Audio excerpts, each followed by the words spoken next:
Secretary of State Mike Pompeo is visiting Iowa, fueling speculation that he could be eyeing a 2024 presidential run. The trip comes just a day after Pompeo delivered a speech in Philadelphia where he argued the U.S. should limit which human rights it defends. While there, he unveiled a draft report from a controversial panel he created called the Commission on Unalienable Rights. Critics say Pompeo is setting a dangerous precedent by suggesting certain rights are more important than others. So for more on this, CBS News State Department reporter Christina Ruffini joins us now. Christina, good to have you.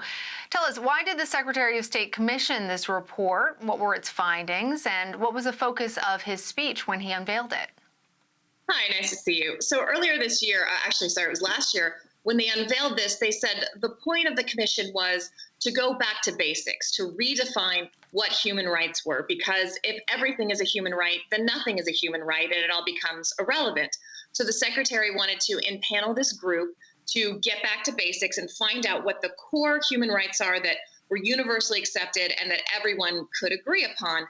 The problem with that is critics have taken this to say, okay, well, they're trying to cull what the definition of human rights are, especially when it comes to things like LGBT rights, women's rights overseas. This administration has been especially proactive at curtailing abortion rights, and they've even stopped money to groups that promote or even advise on abortion rights overseas. Other things like environmentalism, which has recently gotten its way into the human rights conversation. Is a clean environment, clean air, is that a fundamental right? And I just think the Secretary of State wants to say, no, it's not. We need to go back to life, liberty, and property, which were the fundamental human rights sought out by the founders. So it sounds like the critics who are worried that this commission's report is potentially going to be used to roll back support of women and LGBTQ rights, as well as those other rights that you mentioned, do have a reason to be very wary of this report. Well, it depends. Look, the commission is non-binding, right? It's just a recommendation, and it doesn't make any policy recommendations. Its job was to come up with a framework by which to evaluate whether or not something is a human right.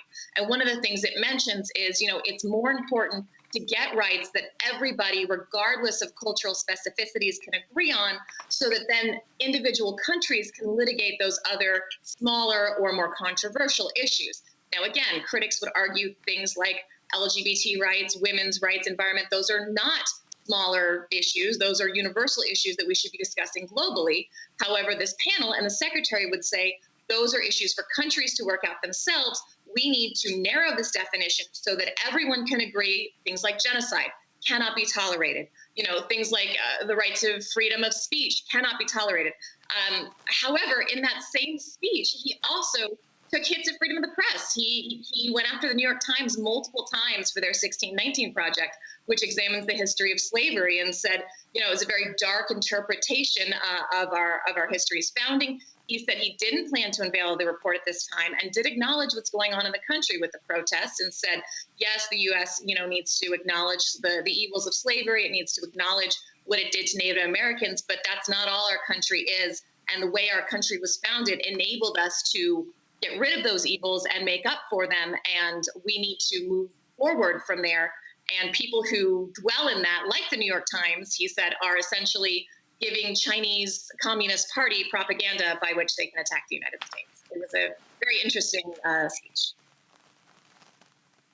Christine, I want to go back to something that you said earlier, because it's just been playing in my head, that the intent of Secretary of State Pompeo is to go back to life, liberty, and property as our fundamental rights in this country. But the pursuit of happiness was codified in the Declaration of Independence by Thomas Jefferson, and arguably includes things like women's rights and LGBTQ rights.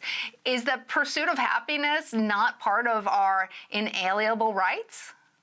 It wasn't mentioned in the speech. And one of the things that's a little bit ironic when you talk about going back to basics is Thomas Jefferson laid out life, liberty, and the pursuit of happiness, which of course comes from John Locke, who generations before that wrote about life, liberty, and property. So even Thomas Jefferson had evolved it from there, and countries evolved, issues evolved. So yes, these are the basics, and one would hope in the 200 since years plus then, we would have realized it needed some improvements and added things like women's rights, because of course the founders when they were talking about the people who deserve those rights, we're talking about white land-owning males, not women, not African Americans, none of these people.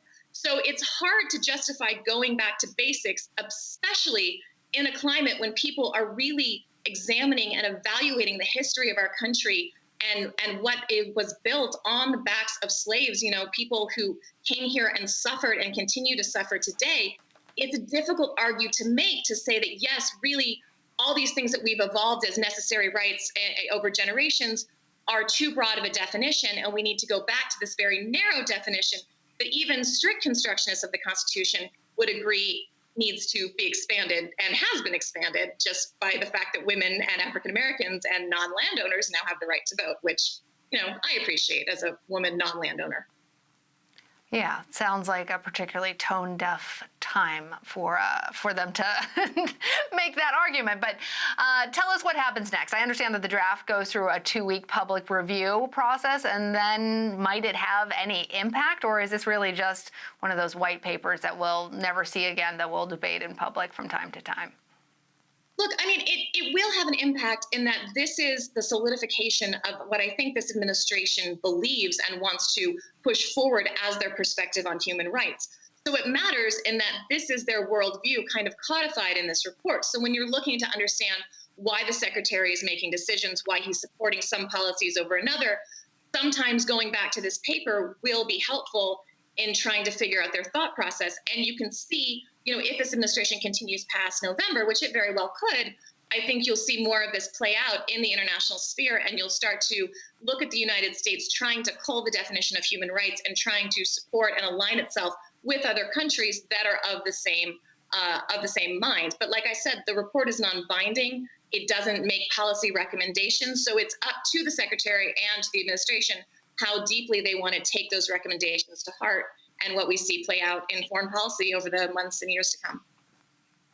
Yeah, and given that it's a public review process, I imagine that means that all of our viewers and anybody else who wants to have a say in what they think about this can also weigh in, right? It is, and there is a perspective that says, if everybody's the best, then nobody is the best. So if everything is a fundamental human right, then I'm not sure, the argument that nothing is a human right is. But, there are people who say this has gotten too broad, it's gotten too unwieldy, and if we really, really need to have weight behind us when we do things like fight against genocide or fight against disenfranchisement for women, we can't have this long laundry list. We have to be very specific about the things we pursue. But the fear is when you're looking at an administration that has a history of taking away rights from marginalized populations, that this is fitting with disenfranchising people who think they need all the human rights they can get, especially from someone who's advocating for them all over the world, like the Secretary of State. All right, Christina Ruffini, thank you so much for joining us. Thank you so much.